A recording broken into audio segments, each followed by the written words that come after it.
What is going on, guys? DBG here, and this is kind of a strange episode of the No Money Spent Squad.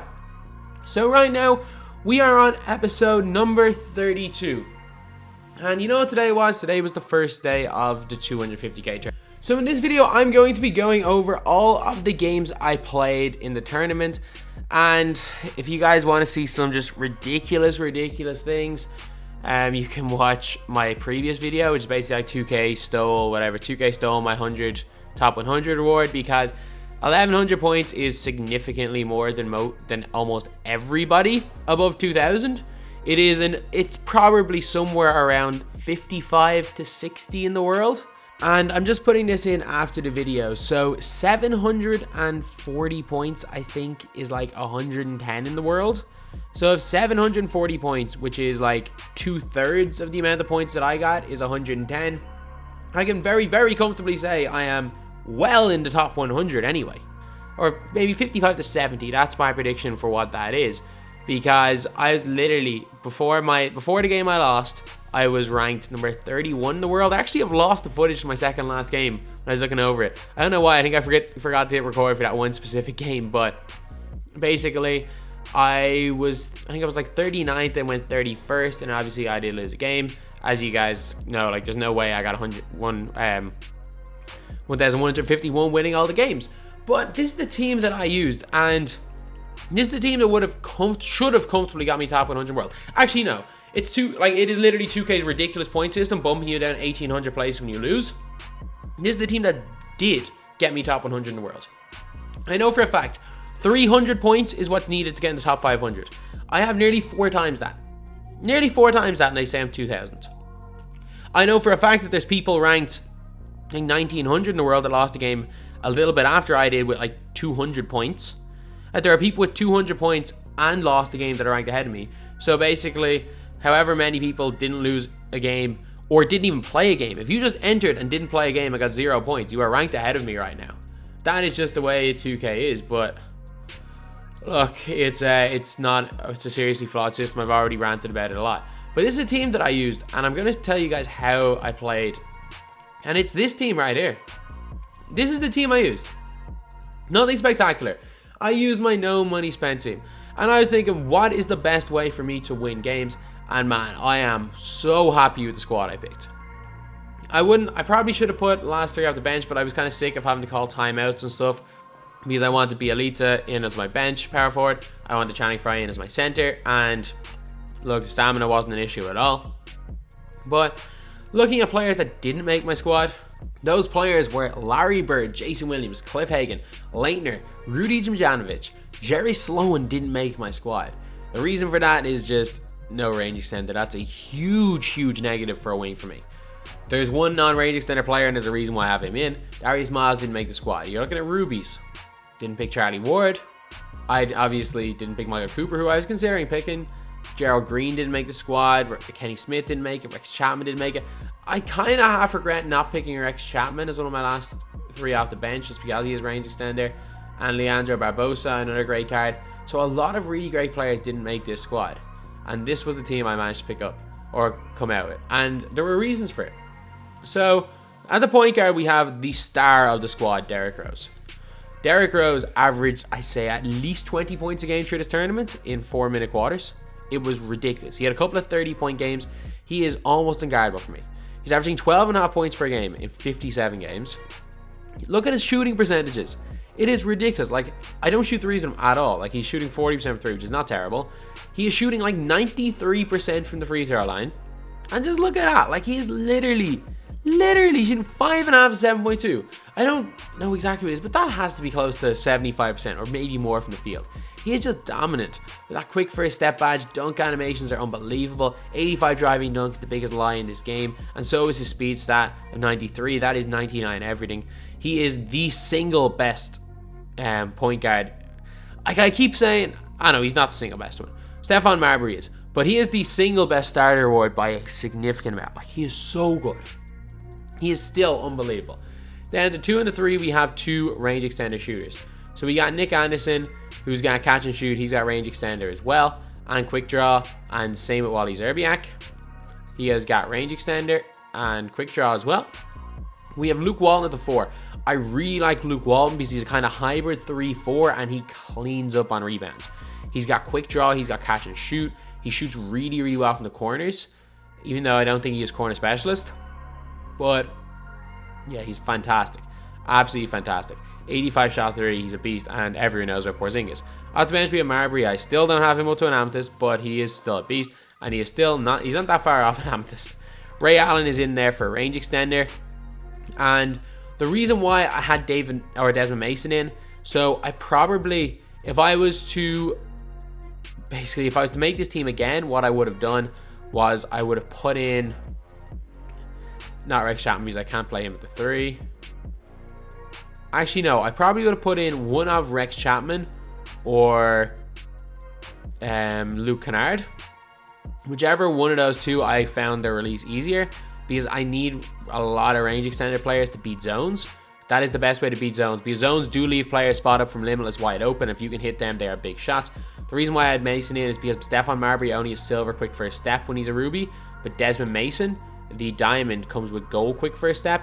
So he was my primary ball handler an awful lot of the time with this card. Like, he was probably, I'd say Rose was probably the top scorer, followed by Bielitsa and then maybe Marbury, but he was probably the highest scoring wing on my team.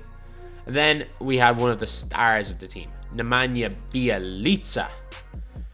Sure, this guy is shooting less than 50% from 3, but I only shoot from limitless with him. 89 shot 3, range extender. And if you've ever come up against me in Unlimited, you guys know how much I love Bielitsa. He is so good. And Channing Frye is the spot-up shooter. That's pretty much it. I green a lot more than 50% of my shots with him, but he literally cannot hit a shot that's not green. I don't understand it. Like, he's actually shooting a really low 3-point percentage for me, but he has the power to, or he has the ability to hit 4 or 5 in a row.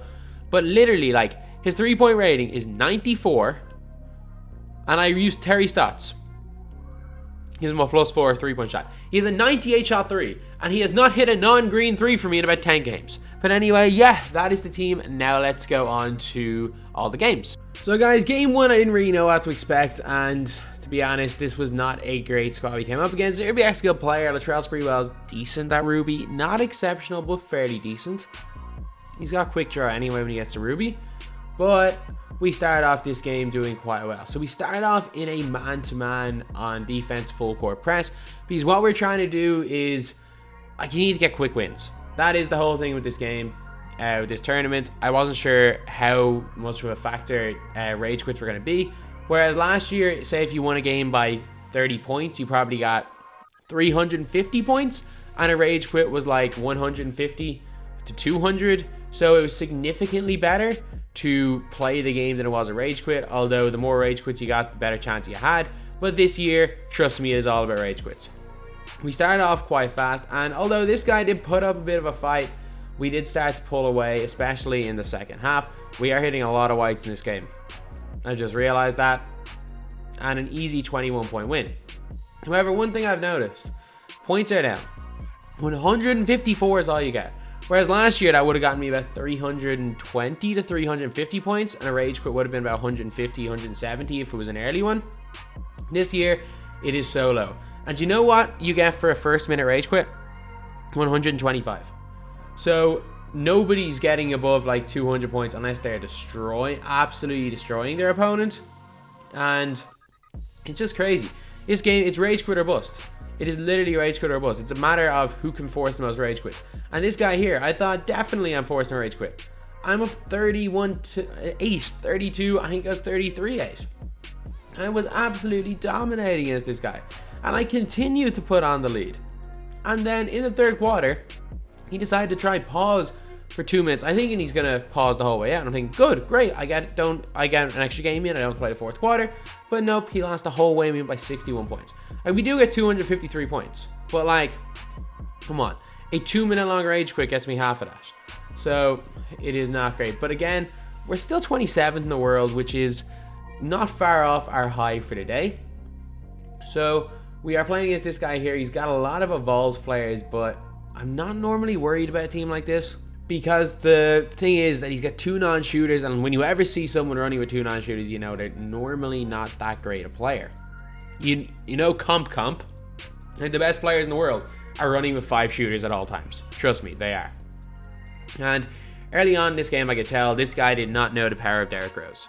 So D Rose, like 14 points in the first quarter, and I was just like, all right, let's just run through him as much as possible. 16th point right here. He just completely took over. He completely took over most of every game for me. He was literally just going right to the basket, dunking on everybody. Literally, like 18 points in a quarter, in a 4-minute long quarter, was a regular for him.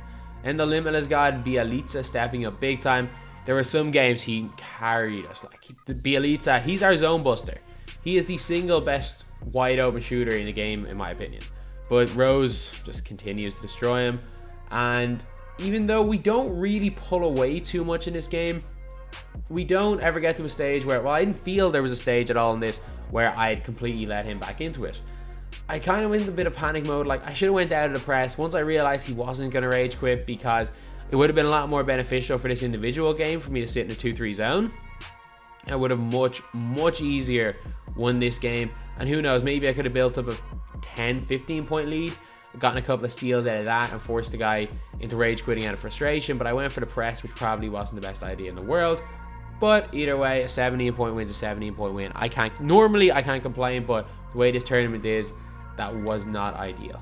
So we are now 55th in the world. We have dropped because we haven't picked up that rage quit yet. So this game here, we are against an elite team. This guy's got a Mare, so obviously he can play a bit, as well as some great players. But straight away, I kind of could tell this guy wasn't up to much. Like, he honestly wasn't. Like, he was making a couple of bad plays. Like, that's not a good play.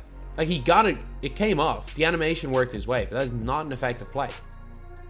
You don't try to dunk it on a 7-for-3 player. It sometimes will work, but that should not be a go-to. And even here, like, I'm not even doing anything real. I'm just kind of moving around. I'm waiting for him to be out of position with Stockton and going right to the basket. And at the start of this game, Rose was dominating a bit, and then we hit Luke Walton wide open in the corner for 3. He's not guarding. He greens it, and in the end, this is it. The guy decides to rage quit. So the best team we come up against, the guy decides to rage quit after 2 minutes. And I'm thinking, okay, if I'm getting 150 points for winning by 20, surely I'm getting about 75-ish for him rage quitting. I didn't think it was going to be anywhere near as much as I actually got. So the minimum for winning a game, I'm pretty sure, is 125. I'm pretty sure that is the minimum.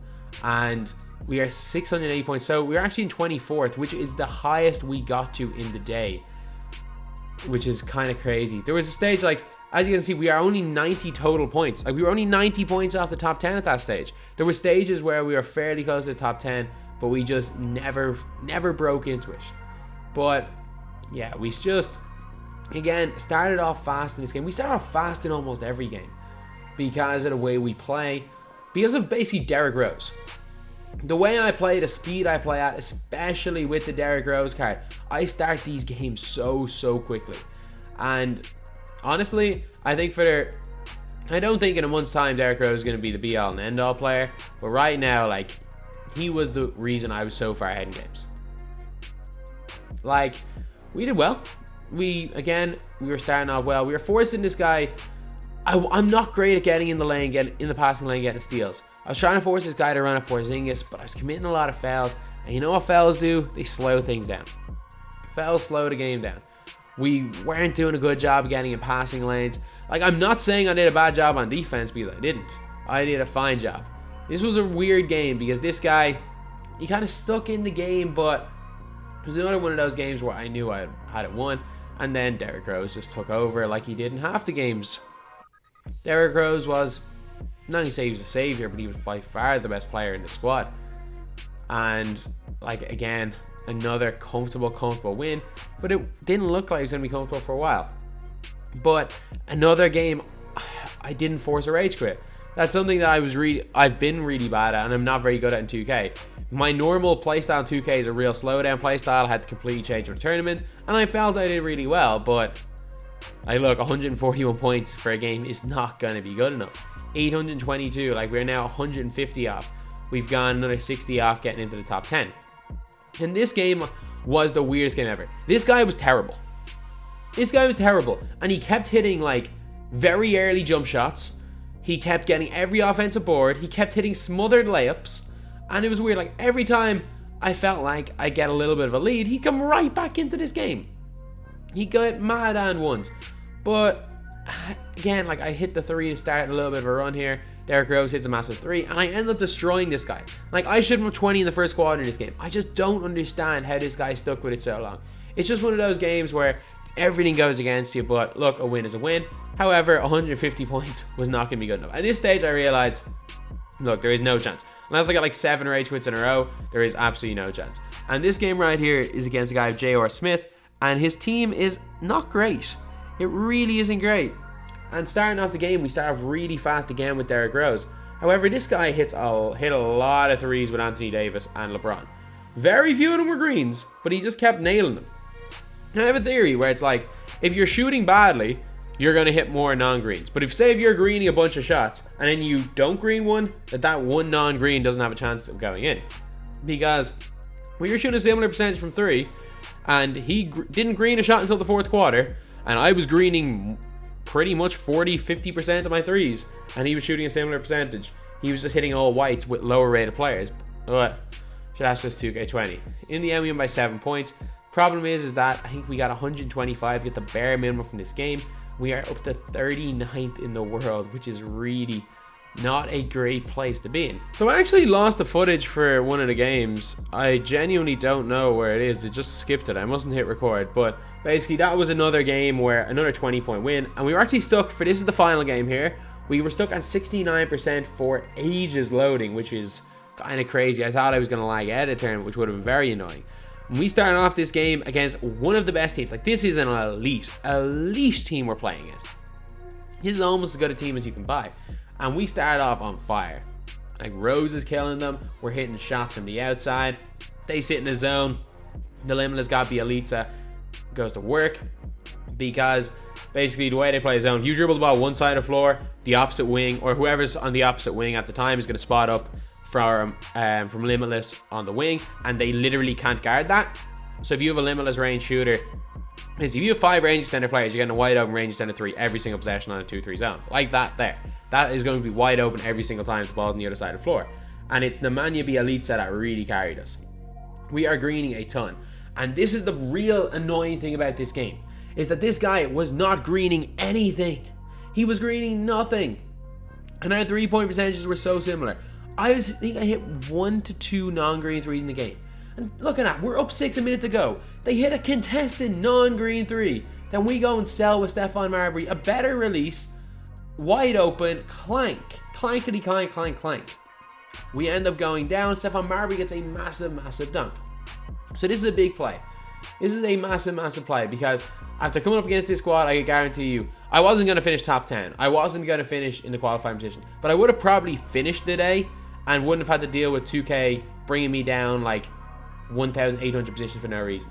So they get an open 3 of Badier in the corner, a white, which should never go in, celebrates before it goes in, and of course he hits it. And then I said not to take a timeout, probably a bad decision, and I make a wrong pass here. I went to Fry instead of going to Serbiak, put it up, and I can't hit it.